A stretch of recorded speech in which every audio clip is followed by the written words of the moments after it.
The 2025 WNBA season is right around the corner, and today we're going to give you our predictions. Welcome back to the pick and roll. By the length again, corner. Large, on it!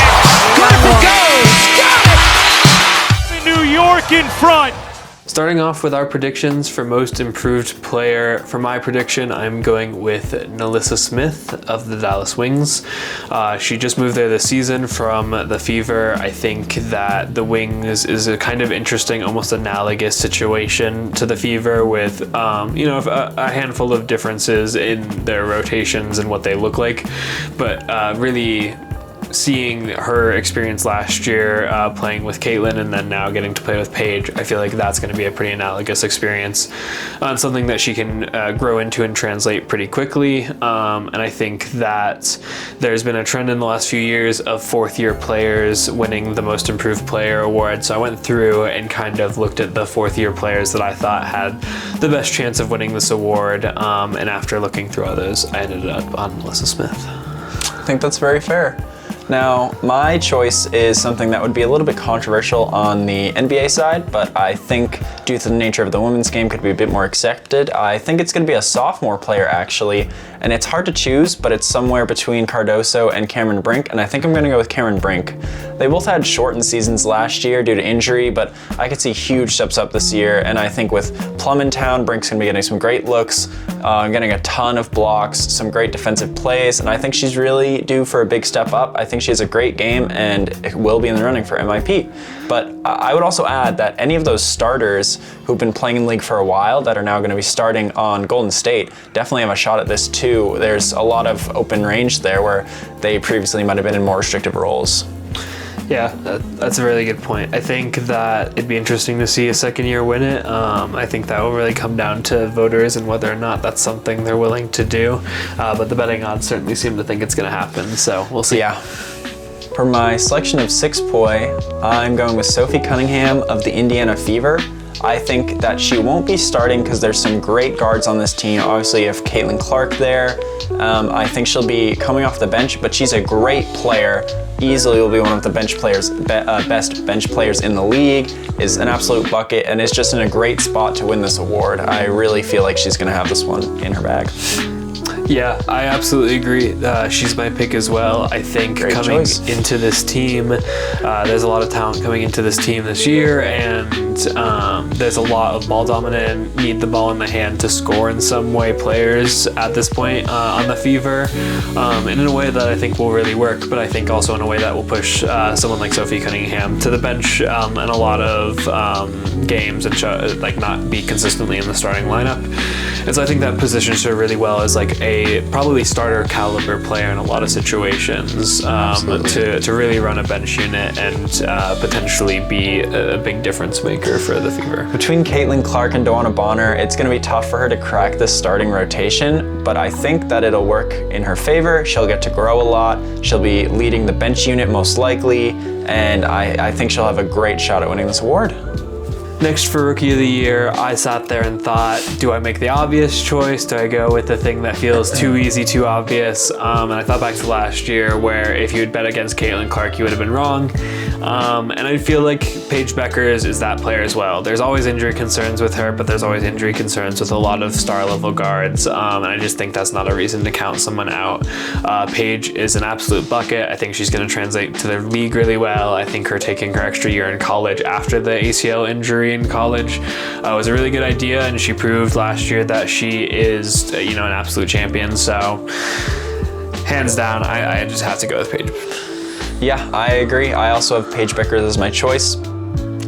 I think you'd be stupid to not select her at this point. Obviously, there is the concern that you mentioned, but there's no sign that that's any risk right now. She had a great tournament run. She's looking strong to start the year. Her preseason games have been a little bit questionable, but she's joining a new league. There's always going to be a transition period. We saw it with Clark too. I think it's just such an obvious choice. God forbid if there is injury issues, I think we could see anyone from that 8 to 15 range of picks where it's not those young players that maybe you're stashing overseas or you're waiting to build up, but someone like Haley Van Lith could definitely be in, or Sonia Citrone could be in a great position to win this award.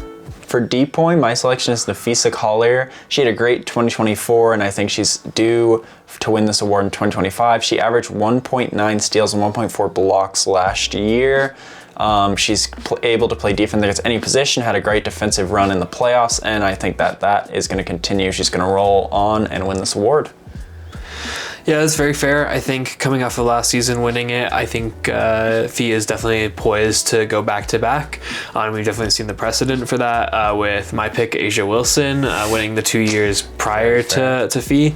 I think having put up a similar stock amount and being a similarly excellent defensive player this last year, Asia could have absolutely won this year. And while I don't think that Fee won because of voter fatigue, I think they both had like great cases. I think that voter fatigue will be out of the question this year after Fee winning for a year, and that it will really just be whoever's the better defensive player. And I think being the bigger player and still being so quick and so dominant and at like such a high MVP level, I believe in Asia Wilson. I think that's very fair. Yeah, obviously Asia's going to make some great defensive plays. She's done it many times before, and it would be no surprise if she walks away with this award. I think you'd be happy to see either walk away with it. Yeah, definitely.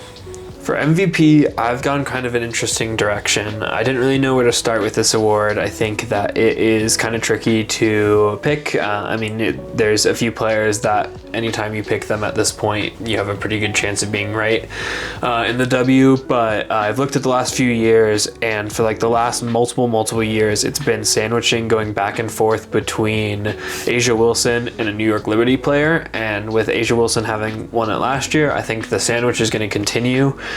Previously, Stewie was one of the Liberty players who won it, and Jonquil Jones a few years ago was the one who won it, and so she's my pick this year. I think Jonquil, coming off of her finals MVP run last year, pulls out another MVP. I think she has another dominant season. I think with some of the like roster changes up to the Liberty, someone's gonna have to step up a little bit extra to keep them at their like championship level, keep them at a high seed, because I think they're gonna try and run it back this year. And I think in order to do that, someone's gonna have to step up, especially with Stewie starting to age, and it certainly could be UNESCO who makes that step up, but I don't think at an MVP level. So I think to continue this pattern that we've had in the last few years, I'm going interesting. That's very interesting. That one caught me by surprise.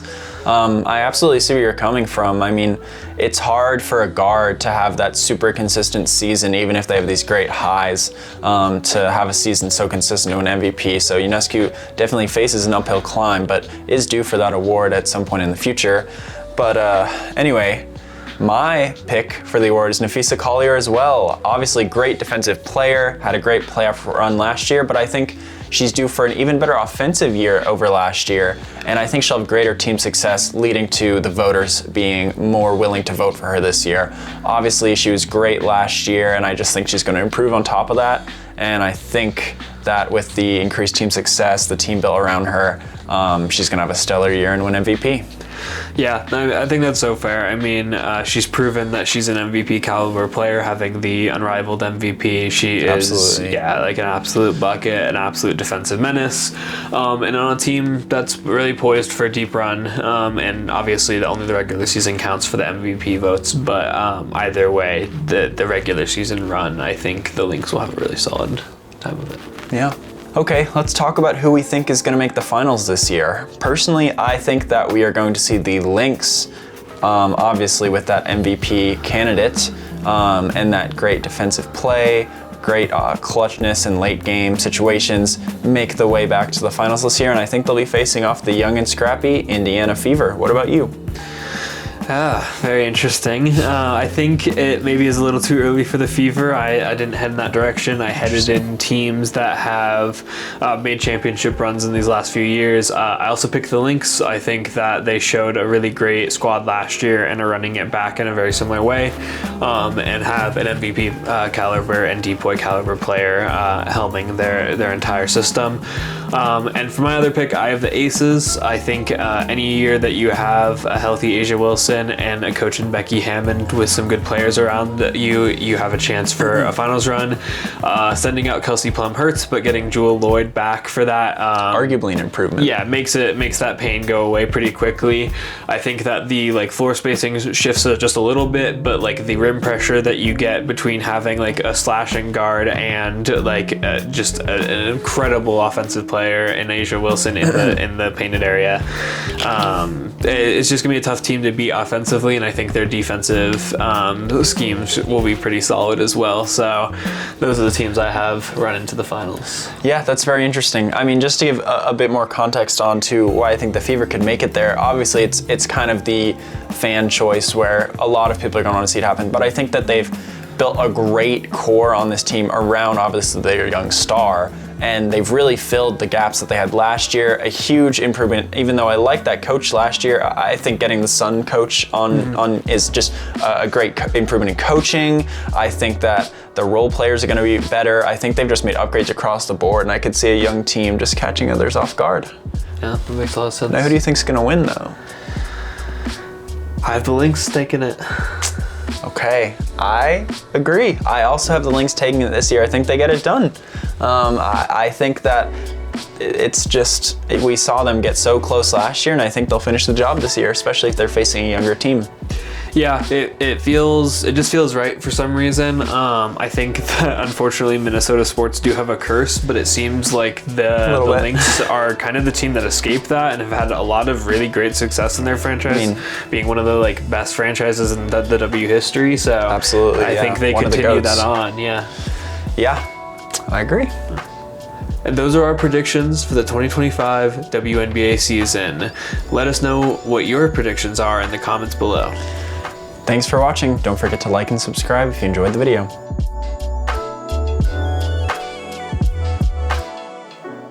Where did your glasses go?